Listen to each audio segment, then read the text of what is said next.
पिछले 5 सालों में इंडिया ने 2 मिलियन फॉरेस्ट को क्लियर कर दिया है, जिसका रिजल्ट हमको ये देखने को मिल रहा है। इस साल की गर्मी ने पिछले 50 सालों के रिकॉर्ड को ब्रेक कर दिया है। आइए इससे रिलेटेड कुछ डाटा देखते हैं। 1956 का maximum temperature 50.6 degree Celsius, 2016 51 degree Celsius, 2019 50.8 degree Celsius and finally 2024 52.9 degree Celsius. इसके अलावा हजारों मासूम जानवरों की स्पीसीज खत्म हो गई हैं। अब आप खुद अंदाजा लगा सकते हैं कि जिस इंडिया में दूसरे कंट्रीज से चीताज को इंपोर्ट किया जा रहा है, उसके बावजूद चीताज नहीं बच पा रहे हैं। इंडिया का नेशनल एनिमल टाइगर के पॉपुलेशन में पिछले 20 सालों में 400 का डिक्लाइन देखने को मिला है। यहाँ लोगों की प्रॉब्लम ये है कि लोग अपना घर बसाने के चक्कर में जानवरों के घर को हजारों की तादाद में बर्बाद किए जा रहे हैं। और सरकार की प्रॉब्लम ये है कि वो फॉरेस्ट प्रिजर्वेशन के लिए लॉज तो बना रही है, लेकिन उन लॉज को फॉलो करने के बजाय हजारों की तादाद में फॉरेस्ट को कट करके हाईवेज क्यों बनाया जा रहा है। Central government's move to cut nearly 16,500 trees.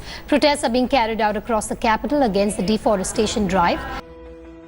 Basically Indian administrative system के अकॉर्डिंग इंडियन फॉरेस्ट को 3 टाइप्स में क्लासिफाई किया जाता है। Number 1 reserve forest. इन फॉरेस्ट को सिर्फ और सिर्फ डायरेक्ट गवर्नमेंट ही कंट्रोल कर सकती है और इन फॉरेस्ट में लोकल्स का घुसना अलाउ नहीं है। हमारे इंडिया में जितना भी फॉरेस्ट का एरिया है, उसमें से 53% एरिया रिजर्व फॉरेस्ट का है। दूसरे नंबर पर आता है प्रोटेक्टेड फॉरेस्ट, जो कि गवर्नमेंट द्वारा प्रोटेक्ट तो किया जाता है, बट यहाँ लोकल्स की एंट्री अलाउ रखी गई है। यहाँ से लोकल्स फायरवुड ले सकते हैं और अपने केटल के लिए ग्रास वगैरह भी कलेक्ट कर सकते हैं। Protected forest total forest area का 29% हिस्सा कवर करता है। यहाँ पे तीसरा फॉरेस्ट का टाइप है अनप्रोटेक्टेड फॉरेस्ट। यहाँ पे ना ही इसको लोकल्स प्रोटेक्ट करते हैं और ना ही गवर्नमेंट। ऐसे फॉरेस्ट में आप आसानी से पेड़ कट कर सकते हो। इंडिया के टोटल फॉरेस्ट एरिया का ही 18% हिस्सा कवर करता है। इंडिया में जिस तरीके से डिफोरेस्टेशन का रेट बढ़ रहा है, उसका इम्पैक्ट ना सिर्फ इंसानों पे बल्कि जानवरों पे भी इसका बहुत ही बुरा तरीके से इम्पैक्ट देखा जा रहा है। बेसिकली डिफोरेस्टेशन से सबसे ज्यादा नुकसान जानवरों की हैबिटेट को पहुंच रहा है। पिंक हेडेड डक, इंडियन चीता, ग्रेट इंडियन बस्टर्ड और इनकी तरह पूरे 733 ऐसे एनिमल्स हैं जो कि इंडियन में थे और इनको एक्सटिंक्ट कोशिश कर दिया गया है। और ना ही सिर्फ जानवर बल्कि इसकी तरह 110 ऐसे प्लांट हैं जो कि एक्सटिंक्ट हो गए हैं। डिफोरेस्टेशन का दूसरा और सबसे बड़ा इम्पैक्ट हमको फ्लड रेट पे देखने को मिल रहा है। बेसिकली 2019 में वेस्टर्न घाट्स के एरिया में जो फ्लड आया था, उसका मेन कॉज डिफोरेस्टेशन ही था, जिसमें वेस्टर्न घाट्स के कई सारे एरियाज पूरी तरीके से डूब गए थे।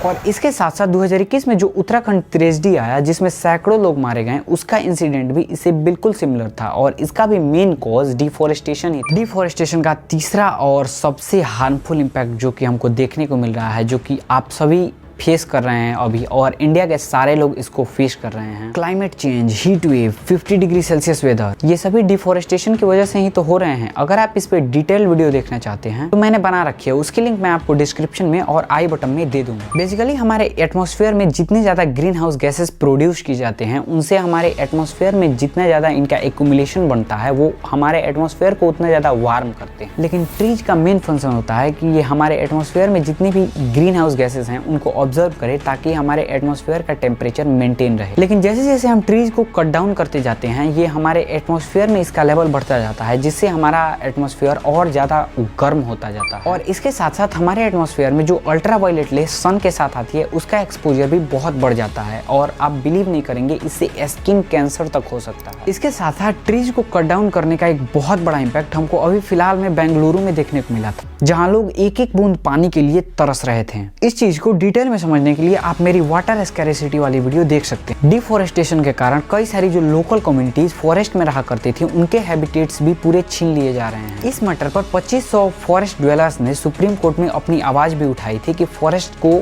कम कट किया जाए। लैंडस्लाइड, सॉइल इरोजन, इसकी वजह से इंडिया में हर साल 600 मिलियन टन सॉइल इरोड हो जाता है। एक डाटा के अकॉर्डिंग 1951 से लेकर 1976 के बीच इंडिया में 4.1 मिलियन हेक्टेयर फॉरेस्ट लैंड को कट डाउन कर दिया गया। गवर्नमेंट का रोल तो बाद में है, पहले हम अपना रोल निभाएंगे कि किस तरीके से हम फॉरेस्ट को कंजर्व कर सकते हैं और जो लोग फॉरेस्ट को कट डाउन कर रहे हैं उनके खिलाफ कंप्लेन कर सकते हैं।